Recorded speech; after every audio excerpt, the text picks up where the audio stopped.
ఏవండి, నాకు అమ్మోళ్ళ ఇంటికి వెళ్ళాలనిపిస్తుందండి. వెళ్ళు. ఏమైంది? వెళ్దామంటే అత్తమ్మ ఒప్పుకోవట్లేదండి, మరి ఎలాగా? నువ్వు వెళ్తావు అంతే కదా. ఆగు, నేను అమ్మతో మాట్లాడతాను.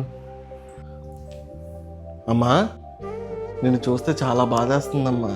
ఎందుకురా, ఏమైంది? మా చిన్నప్పటి నుంచి నిన్ను చూస్తున్నావమ్మా. మా కోసం మాతో పాటు ఇంట్లోనే ఉండేదానివి. ఒకవేళ బయటకు వచ్చావంటే ఎప్పుడు డాడీ వాళ్ళ తరపు వాళ్ళ చుట్టాల దగ్గరికి వెళ్ళేవాళ్ళం. నీ తరపు చుట్టాల వాళ్ళ ఇంటికి వెళ్ళలేదు, ఆఖరికి అమ్మమ్మ వాళ్ళ ఇంటికి కూడా వెళ్ళలేదమ్మా. ఎందుకు? ఏం చెప్పనురా, మీ నాన్నమ్మ గడప దాటి నన్ను పంపించేది కాదు. తను పంపించిపోయినా కూడా మా అమ్మ వస్తానన్న కూడా ఒప్పుకునేది కాదు. మరి డాడీ ఉన్నాడు కదమ్మా, డాడీకి చెప్పచ్చుగా ఇదంతా. నేనేం చెప్పపోయినా మీ నాన్నకి 1-2 అబద్ధాలు చెప్పి కొట్టించేదిరా. నువ్వు మట్టుగా అలా ఉండొద్దురా. సరే అమ్మా. మోని మోని ఎందుకురా? మోని వాళ్ళ అమ్మోళ్ళ ఇంటికి వెళ్తానందమ్మా, అందుకనే పంపిస్తున్నాను. ఏంటి, కొంచెమైనా బుద్ధి ఉందా? అస్తమానం వాళ్ళ అమ్మ వాళ్ళ ఇంటికి ఎందుకు? ఏంటమ్మా, ఇప్పుడు నువ్వు కూడా నానమ్మ బుద్ధి చూపిస్తున్నావు కదా.